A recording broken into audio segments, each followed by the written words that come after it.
Hello and welcome to another jungle video, and in this one we are going to be having a look at how you can actually carry losing lanes. Now I just released a solo carry jungle video which shows you the best junglers that are able to sort of maximize on the strategy, but really any jungler with any sort of carry potential is able to do good work with these tips when laners are having a rough time. Maybe they're counterpicked, maybe the enemy jungler just out jungles you in terms of ganking. And maybe even one lane gets a solo kill and you have a decent amount of experience equality, but the gold lead and the gold graph looks like this. Whatever the reason may be, when all lanes lose, now it's time to turn on your big jungle brain and help yourself and your team get back into the game. Now I will consider the Season 11 changes coming through for the jungle so that this remains relevant in the coming months. And on that note, please do leave a like and consider subscribing if you're excited for the new season and enjoy the content. And don't forget to head to Planet 9, our community tournament and coaching hub just launched by Acer Predator. We'll be having some giveaways and fun things, LPP codes and whatnot, so make sure you join my Yggdrasil club. And now without further hesitation, let's begin. And because we just had a Rengar video and people always complain that when assassins are behind there's no hope in this life, we shall be using Kha'Zix to make the point. Now as you see the beginning, Kha'Zix and Graves leave their level 1 wards, go back to base, get the scanner, standard strategy at this point.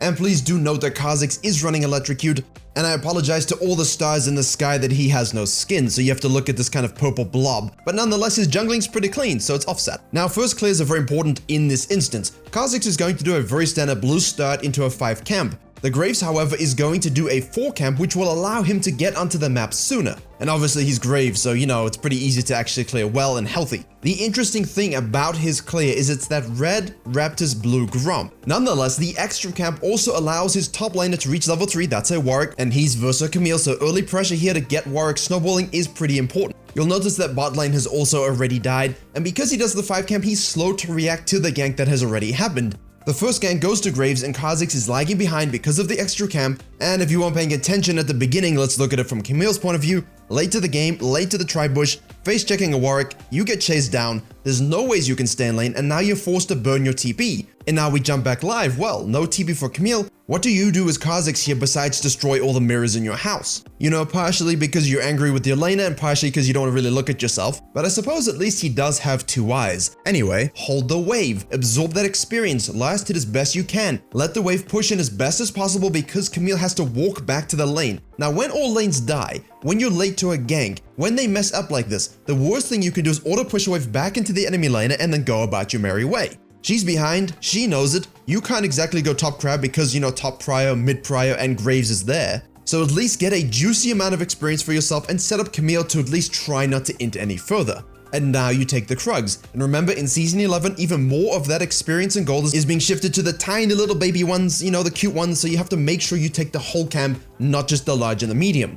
So you reset, now you have your tier 2 Grump and tier 2 Wolves up as well as Raptors. You know that the bottom crab has most likely been taken by the smoking cigar guy. And as you reach Grump, Warwick kills Camille again, so yeah. The goal for you at this point, depending on your jungler, but most likely if you're a Kha'Zix, is to maximize your own experience so that you are not behind. So that when there's a fight, when there's a skirmish, when you have a 1v1 scenario, you can actually do something on the map. Now you have to consider which lanes are most gankable. You don't have CC, but you have damage. Mid lane is decent, but Pyke's kinda difficult to get through. You could consider going bottom lane, but Thresh, Ezreal, Ashe, Morgana, whoever's the lead, whoever hits the stuns and the black shields properly. Pyke has an easy roam, Graves could be in the area. No, you can look for a gank on the top lane. Is it difficult to gank for losing lanes? Yes. Do we like to gank for heavily losing lanes? Not always. However, in this situation, ganking before Warwick hits 6 could be absolutely huge. As you see, he ignores his Krugs because they're not up yet, and heads directly to the pushing lane. Unfortunately, Warwick just dings 6, and you can see from the damage they would have killed him if he didn't have the ultimate, but because he does have the ultimate and he has Grasp of the Undying, an aptly named rune because, he keeps on not dying, and our Kha'Zix is forced to flash away, and now he's being chased down. But W heals, and we have an isolation damage auto attack. Very nice, thank you dog. And the principle here is don't always ride a full lane just because they're losing. Look at the level advantages, see if you can get a gank before an ultimate power spike, and then again, because he is controlling his camps, that's the most important thing here, sequencing them, making sure that Graves cannot counter jungle him, he's able to punish the enemy laner's greed, send them back to the lab table, and now we have to start making things interesting. And no, that wasn't an intentional pun about interesting with our teammates, but it works. Graves did go by mid lane, there was that solo kill Ari got on the Pyke, and now he's counter jungling the Kha'Zix knowing that he would have had to go back to base.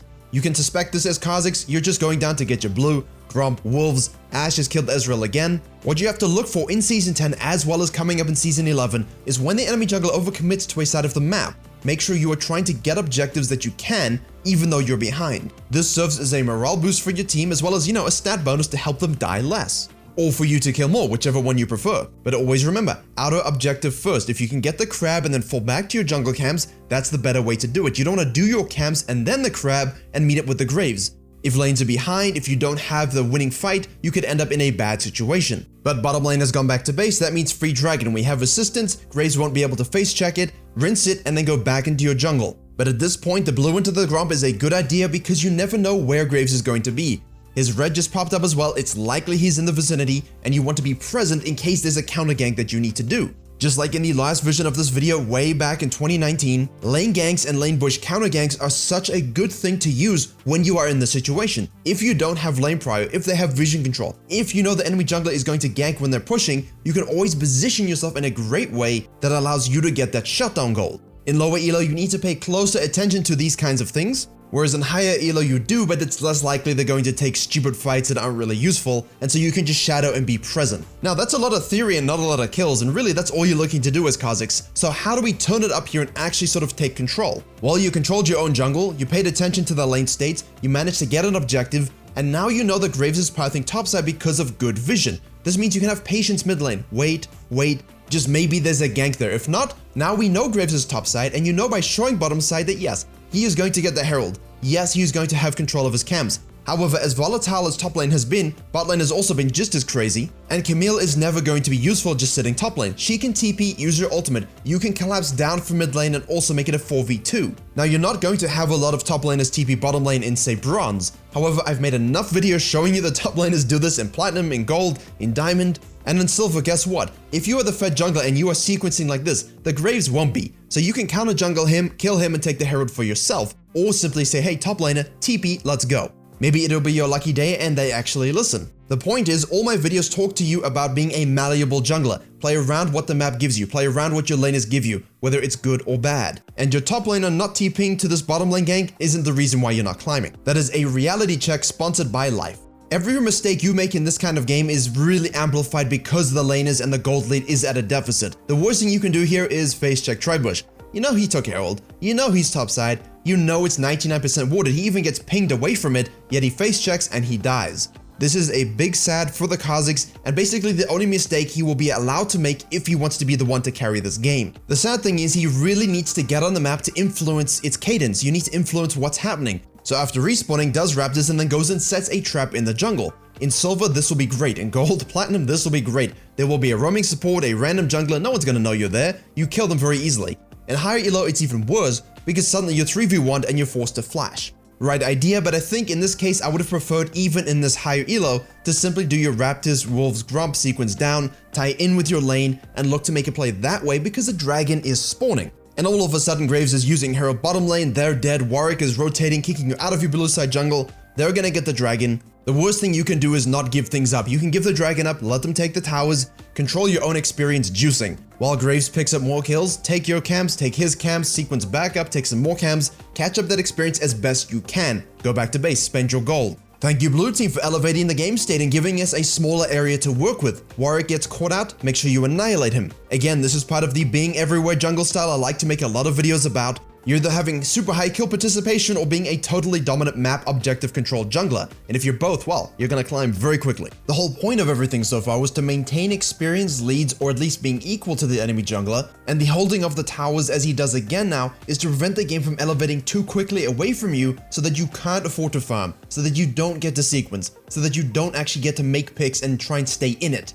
This means if the enemy team goes to Herald, you have to give it up. Take your camps in the meantime, and when your team is back on the field, when they are pushing the Herald mid to try and once again shove the wind down your throats, this is where you can try and hold. Now you would have noticed, of course, he evolved R first, necessary in this case. W 100% has to be picked second for wave clear, poke damage, and of course that 90% slow that if you find a pike in your jungle, well, because we've been doing a good job so far, we're able to actually turn it around and grab another kill. And even though the Graves has done a very good job this game, the fact of the matter is the Kha'Zix has played with his brain, he's maximized his own experience gain, and now we come down to the fight for the third dragon. Yes, you had to give up the second one, but as we saw, he got a whole bunch of camps in payment. And the Duskblade, the Auravolt, the Ninja Tabbies. Watch how he floats on the edge of the fight, not going in too soon, not trying to dive in and be the 1v9 machine, playing off of what his team does and what the enemy does. And guess what? If there is no good time to go and use your mobility to disengage, Graves goes way to him, he dies, he's fallen.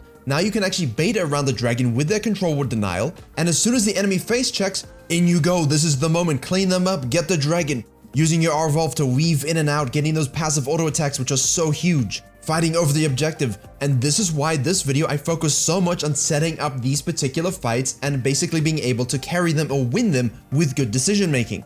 If you agree too much to try and make ganks, if you try and fight the Graves with no lane prio, if you don't have that patience and you don't respect the game state, all of a sudden instead of being down near 5 to 6k gold, which is manageable, you're down 10k gold and that isn't. You lose too many towers too quickly, you basically have no way to get dragons, you have no way to farm your own jungle, which again, that's why it's so important, and then you basically end up slowly losing and slowly being starved. And then you go from leader of the grasshoppers to, you know, a mosquito. While the game is normalized now, equalized, the enemy team will have to respect you. Do a nice full clear for whatever camps are available, secure those, go back to base, get your Edge of Night, absolutely crucial.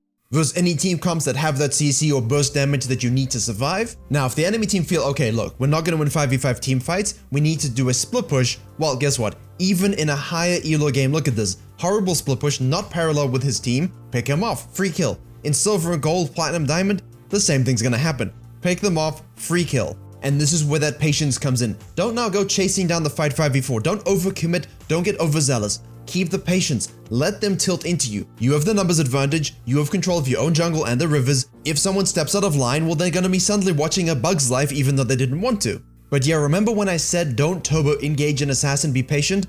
Well, now we have the flanking angle. Ult to get close, flash W to get the slow, auto attack for the passive proc, and then Q to auto cancel. Electrocute goes off, Ashe goes boom, chase down everyone else, clean up the kills, go to the Baron, and the enemy team says, you know what?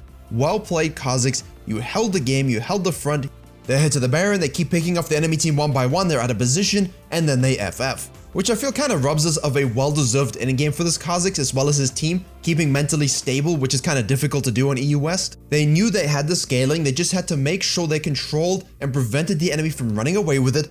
Kha'Zix made the great decision to literally infuse experience into his veins, and even though it was a lower profile early game, he really took off, literally, in the mid to late game, controlled the fights, had the engage, got the crucial objectives, and even though the Graves had a good game, he didn't show the same poise or map control that the Kha'Zix did, and even though he had a 722 KDA at the end, you can really say, well, who actually controlled the tempo? He benefited from winning lanes and he wasn't able to shut down the enemy jungler, which is exactly what you want to do when you're in his shoes. And that's why he lost his cigar.